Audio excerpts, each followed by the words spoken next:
اصل جھگڑا کیا ہے؟ جھگڑا مجھے جو لگ رہا ہے کہ نواز شریف صاحب کو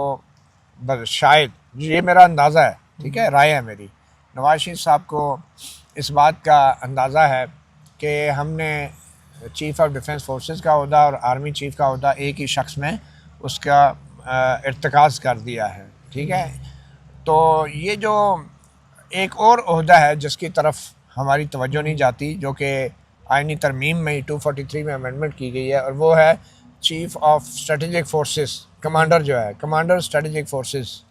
جو کہ ہمارے ایٹمی ہتھیاروں کو، میزائلوں کو، یا ایٹمی جو پروگرام ہے اس کی سربراہی کرے گا اور اس کی مینج کرے گا۔ آپ کو معلوم ہے روایتی طور پہ یہ پورا ایٹمی پروگرام تو فوج کی سیکیورٹی میں، تحویل میں، ابھی بھی اسٹریٹجک پلاننگ ڈویژن موجود ہے، اس کا ایک اور لیفٹیننٹ جنرل ہیڈ کرتے ہیں، ابھی بھی لیفٹیننٹ جنرل ہیڈ کرتے ہیں۔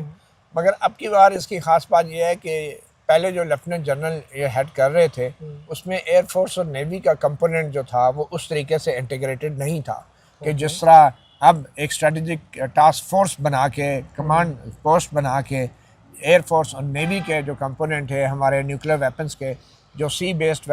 میزائلز ہیں یا ایئر بیسڈ میزائلز ہیں، ان کو بھی اسٹریٹجک ٹاسک فورس کے نیچے لایا جا رہا ہے۔ اب نواز شریف کا اس میں کیا انٹرسٹ ہو سکتا ہے کہ بھئی وہ ایک نیوکلیر